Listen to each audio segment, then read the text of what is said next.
Къде си бе, адвокате? Шефа една такса на ръката.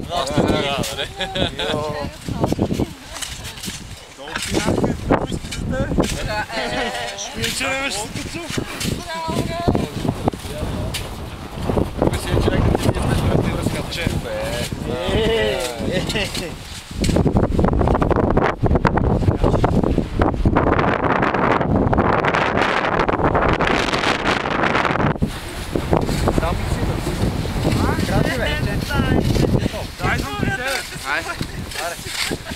Само да ме подпиш.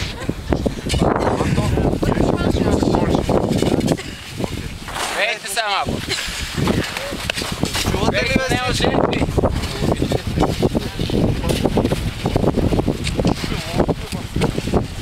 Чувате ли бе? Добре, нещо няма опасността в степен.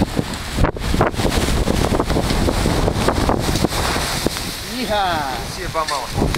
Какво правиме? Изкопали сме този профил по този начин. Подкопали сме склона, измерили сме сиските, направили сме два прореза, които са по смисъл остават ми разстояние профил, който е по-дълъг от твоите ски. Първото е изкопаването да е до земя, ако можете, и отстрани да сте го изрязали хубаво. Ако не такива прорези, то поне с ските да сте го изрязали, също е вариант. Малко колко можете. Първото нещо, което правиме е приближаваме се внимателно. Обясни ги ако всички, защото мисля, че няма да стигнеш до последното. Какво? Обясни ги всичките.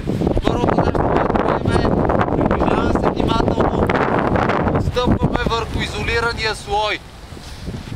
Това е първото нещо, което правим. Ако изолирания слой, още в момента, в който ние се настаняваме върху него, се срути, нещо, което правим е по най-безопасния път си слизаме в хижата и почваме да пиеме много чай. И бира.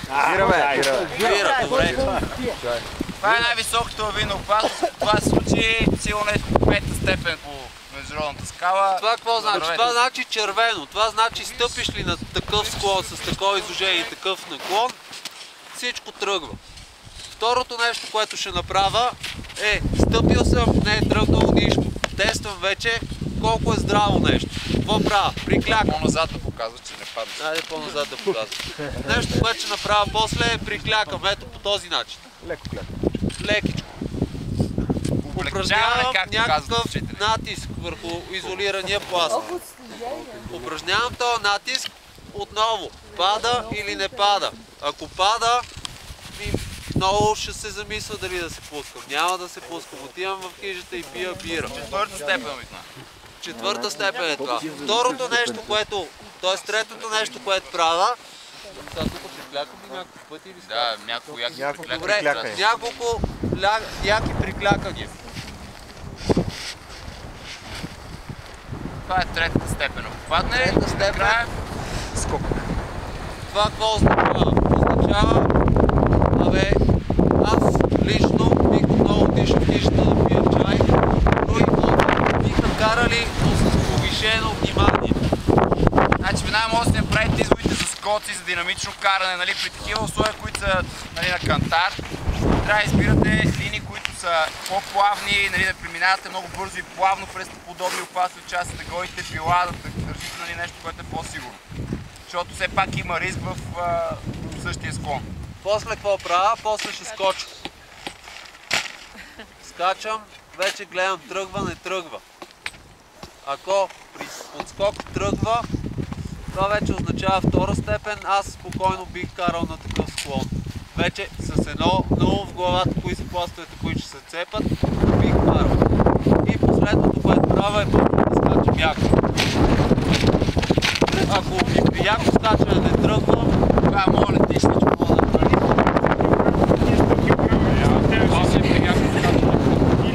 Я мърнете само малко там.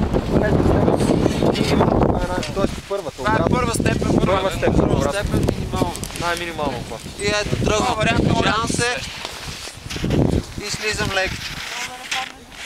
Багер да не купиш сега. Майче има камък. Добре, ти му казах. Ето сега при такива твърди навейки много обикновено първоначално изглежда стабилно. Затова хората се лъжат. Го вижте, той стъпи и нищо не мръдна. Нищо не мръдна.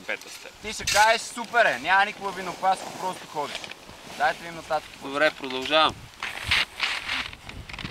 Вижте. Значи продължавам. Вижте. Че се още... Значи кой е четвърта, не е трета... Трета не е, сега ще подскоча. Не. Сега ще подскочи няколко пъти. Няма колко възможно. Два и бетона. Вече го напълш. Няма да мръдне. Пирамида!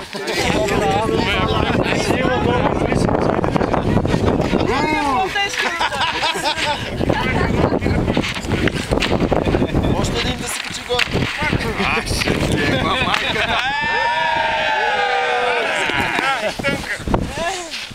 Ема горния слой път, не. Това не са ли наветките само? Значи ето сега изворите с лопата. Значи с лопатата се постреснахме, не е много ясно какво се случва. Сега обаче виждаме, че наистина горния слой би тръгнал, е наистина много сериозно натоварване. Все пак не трябва да сме ние ни караме по-внимателно, би трябвало да няма опасност. Няма я, това в момента бих пускал тези склони. Сигнал без никого.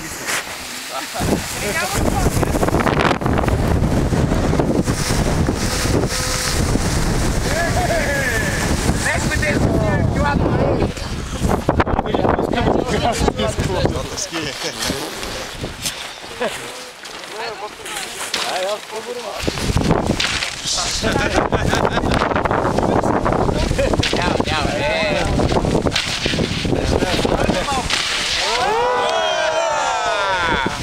Падна в лавина.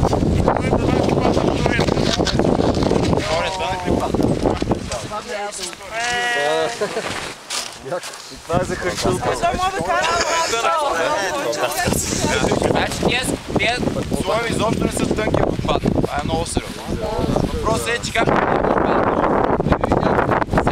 проблема е, който трябва да не си мислите, че това е края и решихме задачата.